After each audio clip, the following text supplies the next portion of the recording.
Welcome to SciTech Culture with Steve Kern and Ben Warner, where we examine science, technology and culture in the 21st century. Visit our website at scitechculture.com. It made me laugh, Steve, when I saw the new trailer for Alien Romulus, and I was like, they've pitched the trailer. It sounds like it's right. It feels like it's right, and it seemed like a return to the feeling of the original film, not even the second film, with Aliens. And I don't know. Let's just start off with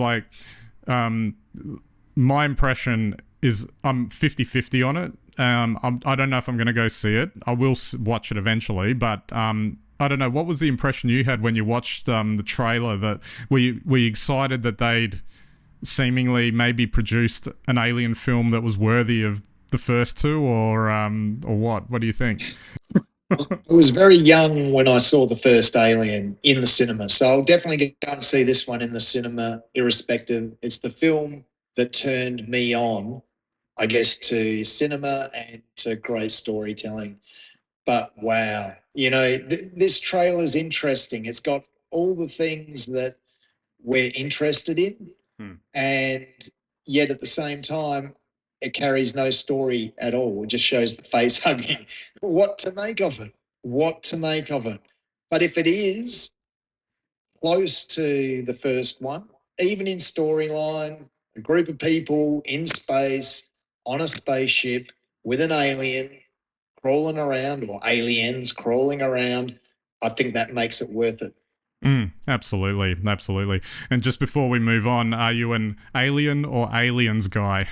I've always been an Alien guy, and it was only, I think, when I rewatched Aliens a few times that I realised how good a film that was. And I think I'm the same. Alien to me distills that horror concept perfectly. Not to mention that the film is almost like a work of art in itself, just the shot composition and everything. That's not to take away how good a film Aliens is, but that was obviously more pumped towards a action blockbuster entertainment type vibe, which was a fine interpretation to do it, and obviously only James Cameron could deliver that. But what I'm interested in seeing is I've heard that this new film is a bit of a greatest hits of all the Alien films, so maybe it has its own story, but apparently it's like tipping its hat to, or maybe paying homage is the way to say it, to all of the films in some way. Hopefully that's not overdone, but we'll see. Well, we will see. I mean, it's interesting. I thought what was really fantastic about Alien was its minimalist approach. 6 people on a ship and one alien. Romulus seems to have lots of them. So, which by the metric in the first film really doesn't give them any hope at all. Yep, that's right. Absolutely. So just branching off of that, because it's rated 80% fresh on Rotten Tomatoes, which is a nice segue into, at least as of today anyway, that Rotten Tomatoes is introducing a new verified hot audience badge. Without going into the technical detail of it, it's really just about finding a way to verify the reviews on their site due to recent complaints about review bombing and that sort of thing, to try and either drag down films or boost them up artificially. It's just curious, a website like that's now the de facto go-to to check out if a film's good or not, or get an idea if it is or not. And yet, the whole point of it is it's supposed to show a verified rating. Yet they have to verify the verified rating in today's world, where it's all fake news, that kind of thing. Well, that's right. It's it is one of those things, and it's something that I guess you have to combat if you want to maintain the integrity in this day and age of your reviews. I don't know. It's very hard to trust any review at all. So if you have any credibility as a site, then that's the way to go. I also think that what I find interesting is, once again, there are some of us that are, ancient enough to have seen the first Star Wars, to have seen first, Raiders of the Lost Ark, the first Back to the Future, and the first, Alien. So when we see these films again, or when we're reintroduced to a sequel, prequel, whatever it might be from the franchise, it's interesting to have that sort of modern review and have some sort of basis for it, at least where, you have some sort of, I guess, benchmark where you can say, well, this has been reviewed in a similar way to how it would have been originally. Absolutely. Absolutely. All right, let's turn our attention to US politics, because that just gets, funnier by the day or crazier by the day, depending on how you look at it. Obviously, got a couple of things to talk about here with good old RFK Jr. suspending his campaign. I should say not ending his campaign. He said he's suspending his campaign for now. And it just adds to the never-ending barrage of news, because obviously he was sort of pushed a lot as a story, in effect, to be, like the third-party candidate, like this, oh, that's a great story, he might take 10% or whatever. And that, maybe there was something to that when it was Trump-Biden, because there was dissatisfaction with those two candidates. The term double hater was being frequented around, and it may have been that he was picking up some of those votes. But now that Harris is in the picture, it's all the energy's being sucked out of that campaign. But it just seems a bit strange, because there was these stories about him approaching both campaigns to see if he could, I don't know, work with them or something, or seek their endorsement. Seemingly he's ended up endorsing Trump, and it just kind of highlights, regardless of whatever it is he's talking about, it seems all very transactional from his part. He's pissed off everyone in his family as well. So maybe it's triple hate. It's a difficult thing, isn't it? He's had a crack. He looked like he was getting traction. He's got no traction at all. He obviously wants to be involved, and I think maybe it is what it looks like, and Trump's an avenue for him to move forward, so he's moving forward. But he's got that out. He just suspended his campaign. He can reopen it at any time. Oh, that's right. Maybe in 2028. Who knows? Absolutely. And I guess just moving on, obviously the Democratic National Convention was happening over the past week. Saw a bunch of clips from that. A whole lot of energy and optimism and verb was on display. It was beaming from every angle.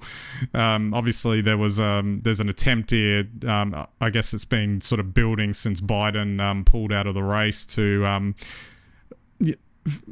I guess a way to put it is that it's curious that the Democrats have all fallen in line so quickly, because historically that may not have necessarily been the case, because they tend to hash things out a bit more than that. But who knows? It seems like, at least on the surface, that they're driven with a certain sense of purpose to get out there and win the thing, which wasn't really there. Even we were talking before we got on about how much it's only been 4 or 5 weeks that this whole thing's turned around in, and it's just amazing how much has changed, and that convention really highlighted all of that.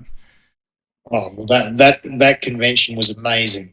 It was an amazing convention, and I don't know how anyone who attended couldn't have been whipped into a fervour. I was almost going off my head just watching the clips and thinking this is amazing. So I guess they've had 4 weeks. They've had to build momentum. They've been able to build momentum. They've seen all the signs that now Kamala Harris is building or cresting on that wave and has got a real shot in the run up to November. So what's not to be excited? And then you put on a show like that with lots of applause, music, rap, dance, lights, fireworks, everything, it comes together. There's still 11 weeks to go, and that's a long haul. Absolutely. I did actually enjoy all of the Coach Walz stuff. You know, like when he was up there saying, "Oh, you know, we're 10 yards from the end zone. We're gonna get in there. We'll sleep when we're dead." And you know, he's doing the whole thing. And I just thought, yeah, that was quite amusing, to say the least. But I just wonder if that's a different presentation of you know, someone like him presenting themselves to the electorate. It might be like a lot of people have been surprised at how much he's caught on as well. Obviously, there's a lot of attention on Kamala to, you know, be presidential, which I think she actually conveyed that in the speech she gave. But there's something to be said for the pick of Tim Walz, because he's actually I think exceeding expectations. I think because I think they, you know, everyone looked at him like, oh, you know, a bit folksy, a bit, you know, maybe he's a bit Tim Kaine like, you know, from the Hillary Clinton side of things, but he's definitely got an energy that is really engaging with people. I think you know, the little bit I saw of him at the convention, to me, he looks like, you know, the real American, and you know, would be very dangerous to attack. You know, someone who's representative of everything that's good about America and Americans. So I think that's a very strategic choice, and good on him. He did a great job. Absolutely. And just finally, apparently Trump was hate watching the whole thing and truthing his way through it, like posting every 4 minutes. What does it say? Like, you know, what does it say about like our how things are now? Like, I was just thinking, like, you know, I guess when we were growing up, and you'd see debates, even American debates, where actually that, you know, candidates would get done on policy specifics in, say, a debate, or a Q&A or an interview or something. And now it's just all vibes. It's all vibes now, and it's just it's an interesting turn of events. This is nothing more than a popularity contest. I haven't heard or seen any politics now for 6 months. It's just all about who's more popular, and I guess we'll find out. Absolutely. All right, Steve, we might wrap it up there. You know, I think we can maybe take a rest from the politics, hopefully, unless, of course, you know, another 10 years of news happens over the next 4 weeks, which is entirely possible given how the last 4 weeks have gone. It is entirely possible, and there's still room for more twists and turns. So this won't be the last we talk about this. Absolutely. Watch this space. All right. So that's it for this week's episode. We'll catch you next time.